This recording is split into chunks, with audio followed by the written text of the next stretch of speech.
And so the story of someone's identity determines not only who you are at any given moment, but also your potential for self-actualization. What do you believe is possible for yourself? In other words, your self-narrative defines your horizon. The narrative process allows you to identify values that are important to you, use your skills, and integrate your knowledge, but it is always focused on unique outcomes. It's a phrase coined by Erving Goffman. Unique outcomes, expectations or exceptions to the problem that wouldn't be predicted by the problem's narrative or story. Whenever we are faced with a problem, and I recommend that you watch my previous video about solving dilemmas, whenever you are faced with a problem, the problem itself is a narrative. And usually embedded in the problem, there's some form of catastrophizing. The problem actually communicates to you, I cannot be solved, or you are not good enough to solve me. And so rewriting or reauthoring your story creates unique outcomes in the sense that you find a way to solve the problem. You find an exception to the problem's overriding message, I am unresolvable. Another technique is called externalizing conversation. Narrative therapy is about constructing self-narratives, but of course self-narrative is a very important part, a very important component of core identity. So the approach in narrative therapy is not to conflate identities with self-narratives and not to mistake problems with identities. That is very, very reminiscent of the way cognitive behavior therapy treats automatic negative thoughts. Automatic negative thoughts are narratives, in effect, or mini narratives.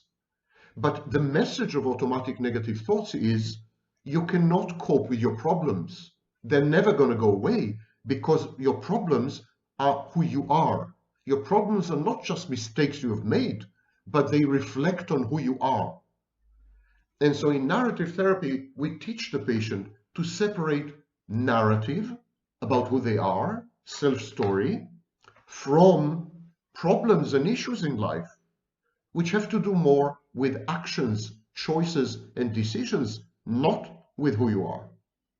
The approach seeks to avoid actually the notion that the self is kind of biologically determined, that there is something like a true nature, a quiddity, an essence that you cannot escape. It's a bit deterministic, it's a bit fatalistic, and narrative therapy is the opposite of deterministic and fatalistic. It tells you you can rewrite yourself, you can reinvent yourself, you can become someone different just by sheer willpower, imagination, and creativity.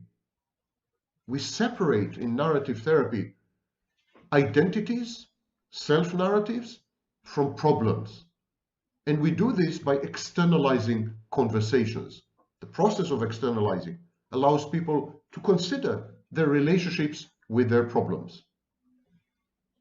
And so externalizing focuses on your strengths, on your positive attributes, and allows you to construct and perform a new preferred identity, which is essentially a kind of positive psychology, if you wish. An externalizing emphasis is about naming a problem, getting a handle on it, so that a person can assess the problem's effects in his or her life, can analyze how the problem operates or works in his or her life, and can end the relationship with the problem. They can simply choose to disengage from the problem, ignore it in a way, or engage with it in a totally new way from a point of strength, emphasizing assets rather than liabilities. And this leads usually to something which a prominent narrative therapist, Michael White, had developed. It's called the statement of position map. The therapist is collaborating with the patient. It's a therapeutic posture. He doesn't impose ideas on the patient. He doesn't give the patient advice. He just, together with the patient, explores the patient's life and history, personal history, autobiography. Together, they uncover and examine a life unexamined.